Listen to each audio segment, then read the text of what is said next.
नमस्कार, स्वागत है आपका। आपके साथ मैं दीपेश बरगले, मेरे साथ मेरे सहयोगी प्रियंका भी मौजूद रहने वाली है। युद्ध को लेकर जो जानकारियां निकलकर सामने आ रही है वो इस तरफ इशारा कर रही है कि अब ये युद्ध जो है वो विनाशकारी होता नजर आ रहा है। इससे जुड़ी बड़ी खबर क्या है उसके लिए रुख करते हैं सहयोगी मोनिका का। बिल्कुल, इस वक्त की सबसे बड़ी खबर यहां पर बता दें, युद्ध का 13वां दिन है और 13वें दिन सूत्रों के हवाले से सबसे बड़ी खबर गाजा युद्ध को लेकर यूएस की तरफ से इजराइल को हरी झंडी मिल गई है। ये ग्रीन सिग्नल बाइडेन की तरफ से इजराइल यात्रा के दौरान मिला है। जमीनी हमले को लेकर ये जो हरी झंडी है वो यूएस ने इजराइल को दे दी है। यानी कि सूत्रों के हवाले से जिस तरह से ये बड़ी खबर हाथ लगी है, इजराइल जिस ग्राउंड लेवल बैटल के लिए आगे बढ़ना चाहता है और जिस ग्राउंड बैटल के लिए तेजी से आगे बढ़ता हुआ तमाम जो अपनी रणनीति है वो अख्तियार कर रहा है, उसको लेकर यूएस ने अब हरी झंडी दे दी है। यानी कि हो सकता है कि आगे आने वाले दिनों में अब ग्राउंड बैटल देखने को मिले। और इसी बीच अगली बड़ी खबर आपको बता दें, ब्रिटिश प्रधानमंत्री ऋषि सुनक जो हैं इजराइल पहुंचे हैं। ये बड़ी जानकारी, तेल अवीव पहुंचे हैं British PM Rishi Sunak. Israeli PM Netanyahu से करेंगे मुलाकात। आपको बता दें बीते दिन जो है अमेरिकी राष्ट्रपति जो बाइडेन पहुंचे थे और तकरीबन 4 से 5 घंटे रुके थे।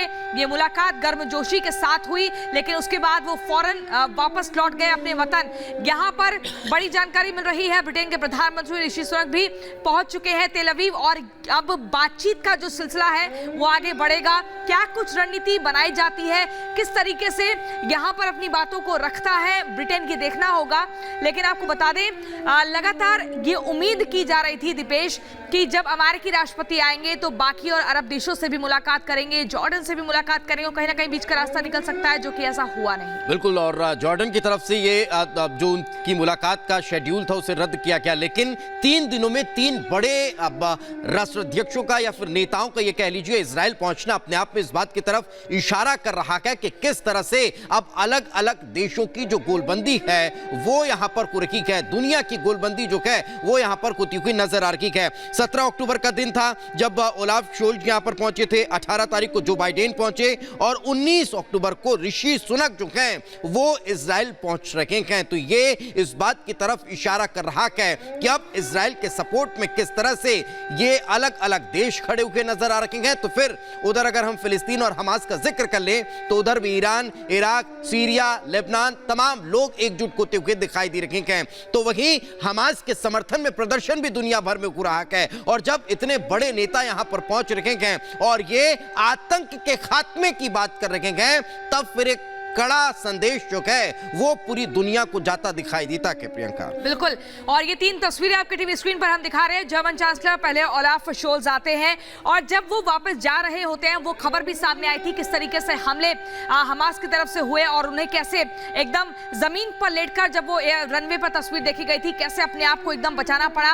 वो कहीं ना कहीं डरा देने वाली तस्वीरें थी, जिसके बाद ये माना जा रहा था कि शायद अमेरिकी राष्ट्रपति जो बाइडेन का जो दौरा है वो टल सकता है। लेकिन इसके बावजूद भी अमेरिकी राष्ट्रपति पहुंचे, गर्मजोशी के साथ बेंजामिन नेतन्याहू ने उनका स्वागत किया और मुलाकात का सिलसिला आगे बढ़ा।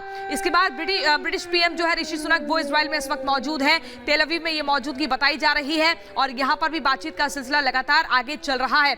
अब ऐसे में क्या कुछ बीच का रास्ता निकलता है देखना होगा। अगर मुख्य तौर पर अमेरिका की बात करें तो उसने ईरान को सीधे तौर पर हर